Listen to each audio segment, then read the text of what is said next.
Welcome to the 16th season of the NitWits, a weekly roundtable discussion on the Penn State Nittany Lions. Our panel includes Neil Riddell of the Altoona Mirror, Mark Brennan of FightOnState.com, Jacob Cowker of WTAJ Sports, and a special guest nitwit each week.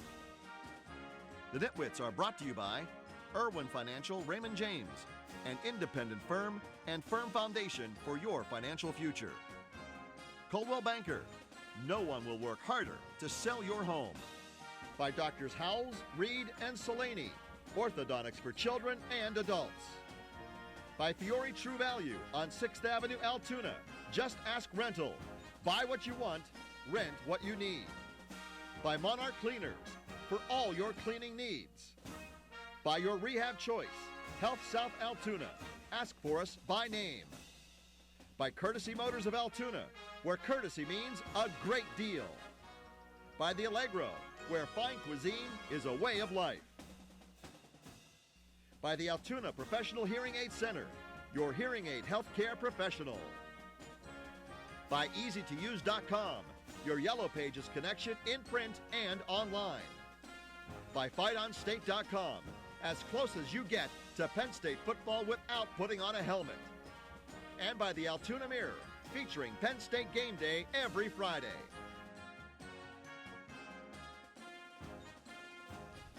Welcome once again inside the Nitwits. I'm Jacob Cowker. We've got Neil Riddell from the Altoona Mirror, Mark Brennan from FightOnState.com, and our special guest this week is Wally Richardson, former Penn State quarterback. Good to have you on, Wally. Good to be here.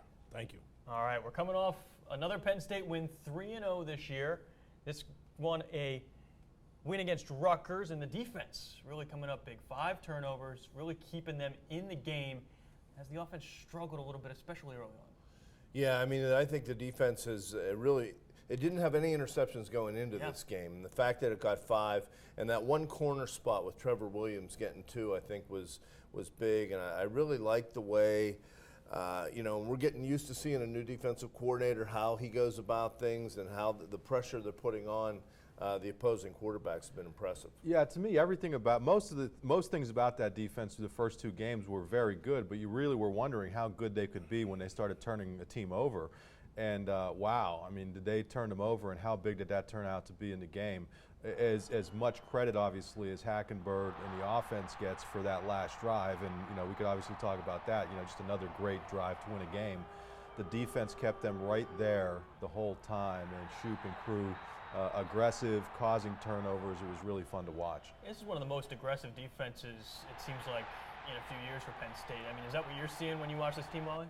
Definitely. These guys don't allow the quarterback to just sit back there and read coverages and do things like that. They try to speed up the tempo and make him make some decisions and put the ball in some places he doesn't want to put in. And we were fortunate enough to have that happen 5 times last night, so that was good to see. Yeah, the funny part, and I know, Jake, you were down there afterward. Yeah. A lot of the defensive players were saying that Shoop had said prior to the game, we're going to force 5 turnovers. And they were all kind of, well, yeah, I think maybe we'll do it. But then after they go ahead and do it, the whole turnover thing to me is just really a matter of confidence. And you mentioned Trevor Williams.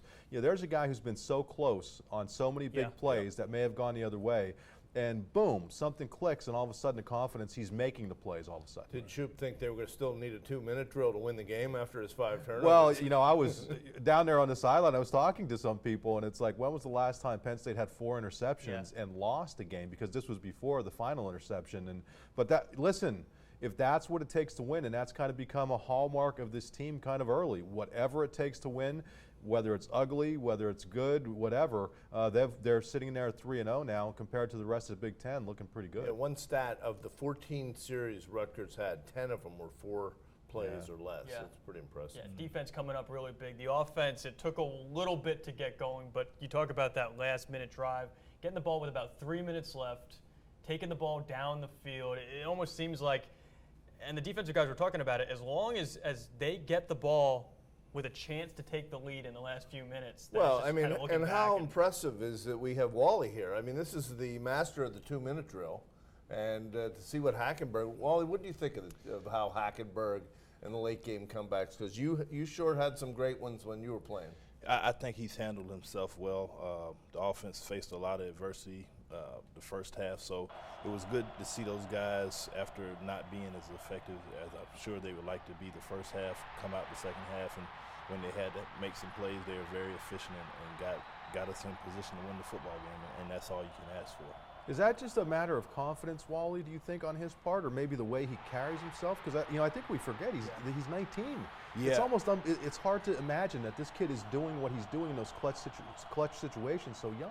Well, I think one thing is just to be confident in your abilities, and we all know Christian's pretty confident in his abilities, and rightfully so. But I think once you've been in that position and have had success and been able to bring your team to the brink of winning games and being able to finish at the end, I think that's important, because you've got a track record of being able to do that. And just knowing your situation, the guys practice those types of situations in practice every week, and just knowing what you need to do to keep the chains moving. What impressed me is the resiliency. They had 2 big penalties. One wiped out a touchdown that would have won the game, and then the other on a big play to Lewis down deep inside the 10 that was also brought back and led to that quick kick, which we'll get into maybe a little bit later. But boy, I'm very impressed with how they continue to stay with it. Well, and that's the other thing that I think that a lot of people aren't zeroing in on. You know, they needed a receiver to step up as a clutch guy, and as well as Deshaun Hamilton's playing throughout the game, boy, is Geno Lewis stepping up in clutch situations. He made some huge plays in that game, whether it's the 53-yard catch and run or the late thing that set up the touchdown. Just he's really stepping up and becoming a go-to guy in the clutch. Well, that started last year too, at the end of the season. Yeah. Wisconsin, and it seems like his hands just get better when the game is on the line in those final few minutes. Just kind of like Hackenberg kind of ratcheted up Geno Lewis in those final minutes. Anything remotely close to his body, it almost seems like he's hauling in. And yards after the catch. Yeah. I think Hamilton had about a 50-yarder early, and then Lewis sprung free late. Right. Yeah, and you mentioned, as we kind of look forward as to what we might be coming back to, the pooch kick. Well, I was going to lump that in with the special teams. The special teams. That deserves its own segment. Are they? Well, and we've got that coming up. We're going to be talking about special teams, a little unspecial maybe at times yesterday, and then this offensive line. What's going on there? James Franklin saying, blame him after the game. We'll take a look at exactly what's going on with that position group when we get back.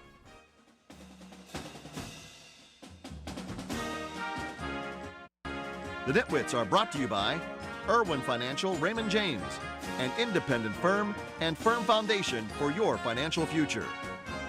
Coldwell Banker, no one will work harder to sell your home.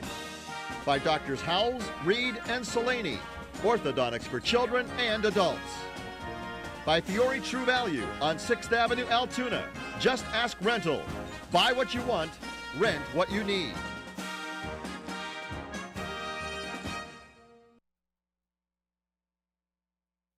Hi everybody, I'm Mike the Mailman, and I'm watching the NitWits. Mike the Mailman always delivers, just like we try to do here on the NitWits. We're not mailing it in, you're saying? Oh! Mike's a legend in State College. He and Tom Frank, the Mailman, right? To get him on the show, it's quite the honor, of course. And speaking of delivering, this offensive line, one of these groups that we talked about it for the first 2 weeks, and again, kind of rearing its head. 5 sacks allowed on Saturday, 1.9 yards per carry on the ground. We know that they didn't bring many starters back. Is this just one of those things that still needs more time, would you say? Well, I mean, it looks like they're trying to do as many quick-hitting things, slants and bubble and flanker screens as they can. I like the fact that they seem determined to try to run the ball. I mean, they ran it 33 times. That included some scrambles. So I don't think they can give up on it. You'll have one real experienced guy in Donovan Smith, and I think that's a guy that, as it begins to unfold here, they're still going to really need to become that leader on the line. Yeah, well, we knew this was going to be an issue. I mean, it's through graduation, Gary Gilliam ends up leaving, makes the Seahawks. How good would he have looked on this team right now? Diefenbach's hurt, and then they had a series of recruiting years that just did not work out. And this is where you are. I don't think you could really be critical of the players because I have no doubt that they're trying as hard as they possibly can. They're just not there yet. One thing I think kind of sticks out to me, though, is this is a staff with Herb Hand and Franklin and the rest of the crew that obviously is used to working with smoke and mirrors to a certain extent. When they were at Vanderbilt, they were not working with, a bunch of five-star offensive linemen. They were making do with what they had, which wasn't, top-of-the-line offensive line recruits, and somehow they're making it click. Now, is that going to work all season? That's why I think they're trying to get that running game going at whatever cost, because sooner or later in the Big Ten, you're going to have to be able to run the cost could also be your quarterback. That's the scary keeping part. Christian Hackenberg healthy. How can you go about doing that if you can't get the run game going to kind of diversify the offense enough to keep defensive players, on their heels a little bit, even if you can't necessarily get a pure run game going?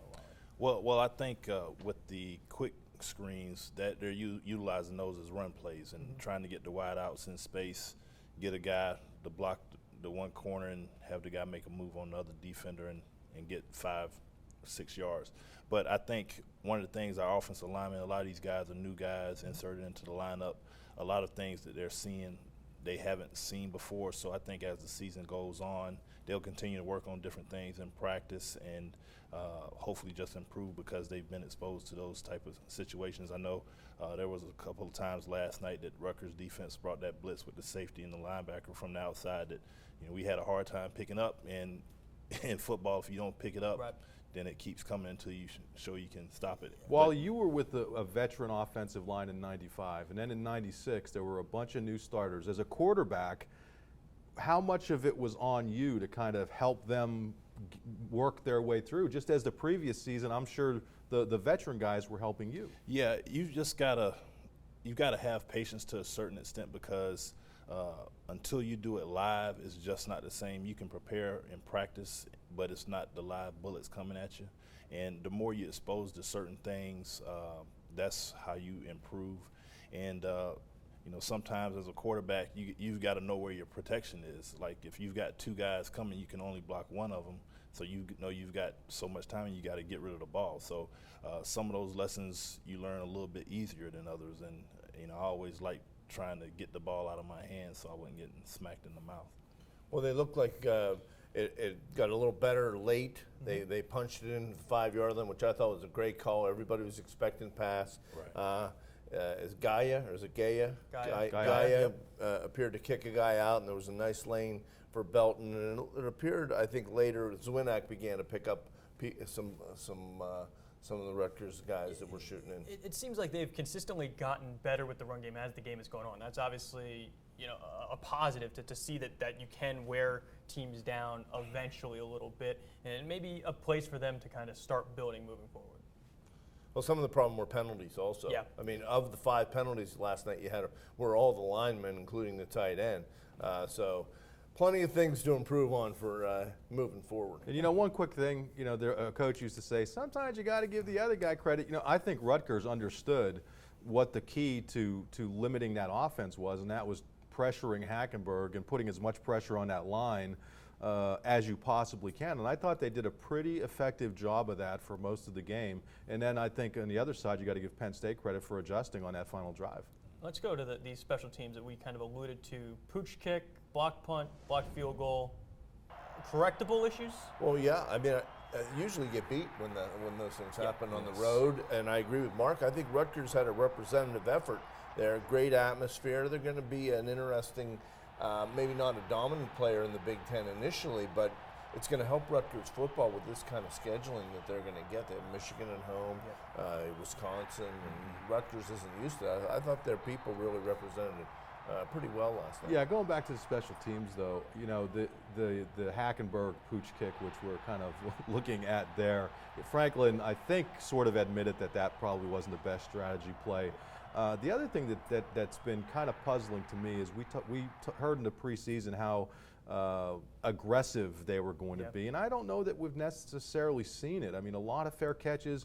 Doesn't look like they've really gone after blocks, that sort of thing. Maybe we'll see it eventually, but this whole necked-on, stuff that we heard throughout, I just haven't seen the super aggressiveness that I thought maybe we would. Yeah, all right. Well, Neil hit on the atmosphere a little bit. We'll have more on what adding Rutgers means for the Big Ten and and what this game might turn into for Penn State, as well as some big news concerning the NCAA sanctions getting lifted. We'll weigh in on bowl chances maybe as we come back and continue the NitWits in just a bit.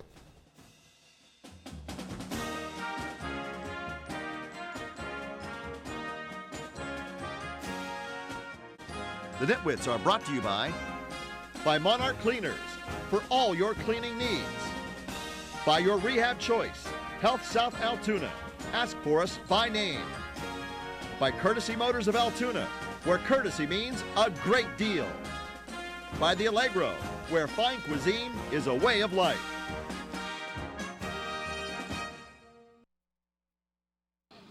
I'm Jesse James from your Nittany Lions,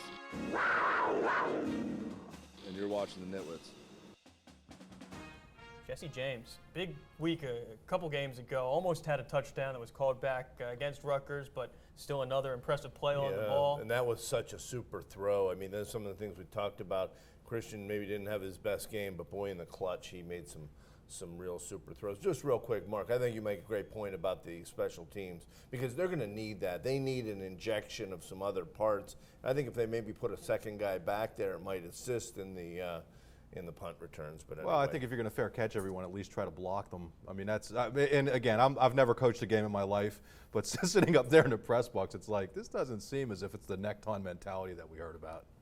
You know, sharks, nectons, I don't know. Maybe they need water. I don't know what the deal is there. But when you're looking at the game, obviously that's almost 1A as far as news for Penn State this week. The big story, of course, the fact that the on-field sanctions have been eliminated by the NCAA, now eligible for a bowl game. Players saying that doesn't really change too much. Are you buying what they're saying? I think it really helped lift a lot of the cloud that has hovered for 3 years, and I think that they made the right decision here, and people who were penalized were being penalized that had nothing to do with anything. So I was glad to see that. I think everybody was, and I think hopefully the Big Ten helped endorse Penn State, and I'm sure there were bowl people around the other night. We hadn't seen them in a while. I think it's funny how everything kind of goes full circle, though, especially media-wise. And I hate when media people talk about the media, but when everything broke a couple years ago, people could not want to bury Penn State fast enough, and I was a little surprised. Maybe surprised isn't the right word, but when these sanctions were lifted, almost universally. On a national level, everybody was kind of like, yeah, this is the right thing to do. And I think people finally realized that the wrong people were being punished. Having said all that, the thing to me that I think needs to be said with these sanctions being lifted is, how about these Penn State fans? A lot of people thought this program was dead. And, the reason it's still alive is because of the players, obviously, the coaches, everybody knows that. But the way the Penn State fans rallied behind the program during a very tough time and stuck with it, to me, just absolutely mind-blowing. And I think everybody probably underestimated that. And that's why the program's still strong, and that's why I think this is the best times are still ahead. Yeah. Well, as a player, you almost just want that chance going into the season.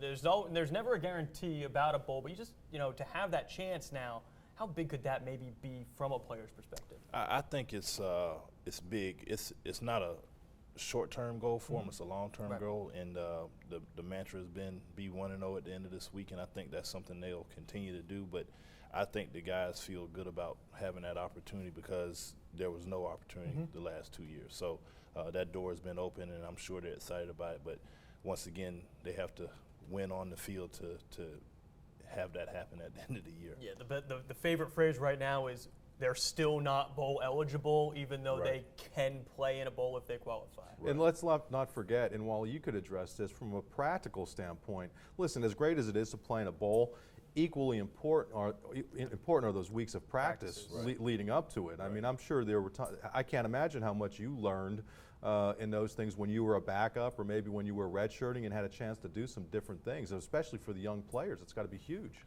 Right. It actually just gives you the coaches the opportunity to have another spring practice leading into spring practice. Some guys that they might want to continue to develop throughout the course of the year, gives them a chance to have them do some things and learn some more of the offense or defense, whatever it may be. So it's very important. Coaches really enjoy that because they always want to get their players out there anyway. So it's really beneficial to the coaches and the players' development also. Real quick, back to Rutgers. Penn State now 23-2 against this program. Is this a real rivalry? No, I mean, I think it's, number one, you know, as great as some of the Penn State-Michigan State games were, and as wonderful as the land-grant trophy is, I don't know that ever became a true natural rivalry. And with this game, you know, to be a rivalry, both sides have to be competitive. It has to come from both sides. So while I think there is something there regionally where it could develop into that, it's something that's going to take a lot of time. And this is another show, but I really think Penn State does not have a true rival on its schedule. Pitt is the one. That was a different era, I realize that. But, I mean, because you had so many families that were intermingled graduating from both schools, so it was a regional game that grew into a national game with national championship implications at one time. So, I don't think Rutgers is a rival. I was surprised the students were celebrating in the streets last night. Late, but it was students will I guess celebrate that's what whatever they do, can and it at was this point. a big win at night. So right. Look out. Well, with the win, 3-0, we'll get predictions for next week when we come back. Plus, somebody's starting to take a little bit of a lead in our Nitwit of the Year standings. Find out who that is when we come back. The Nitwits are brought to you by the Altoona Professional Hearing Aid Center, your hearing aid healthcare professional. By EasyToUse.com, your Yellow Pages connection in print and online. By FightOnState.com, as close as you get to Penn State football without putting on a helmet. And by the Altoona Mirror, featuring Penn State game day every Friday.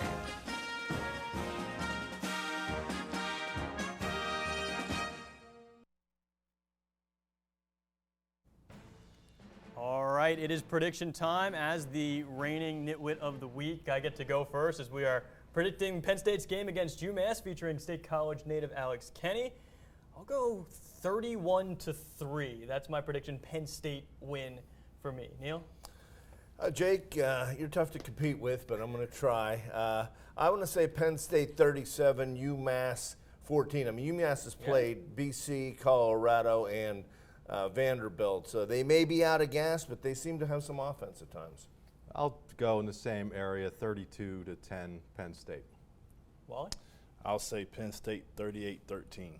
38-13. All right, we are all on the record. Let's take a look at our Nitwit of the Year standings. All right. And look who it is, Jacob. He's got two, our guest. Jacob/Jamie. So see now you steal my thunder, and Jamie Baker filling in the 1 week. She got it right. So teamwork, though. That's what we're all about. One team here at WTAJ. You know what? You're never as good as you look when you win. Yeah. You're never as bad as you look when, like Neil and I, you lose. All right. Well, Good to see you, Wally. Thanks for coming. Thanks, down. Wally. Thank you guys for having me. Yeah, Great job with the Letterman's Club, everything that you're doing, Thank you. leading that group, and it's great to have you again. All right. We'll see you next time.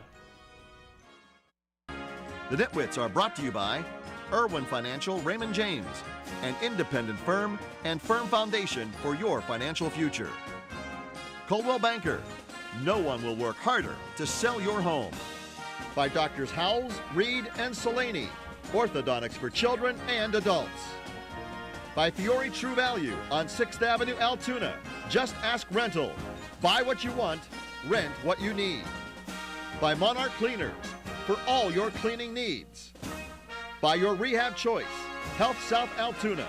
Ask for us by name. By Courtesy Motors of Altoona, where courtesy means a great deal.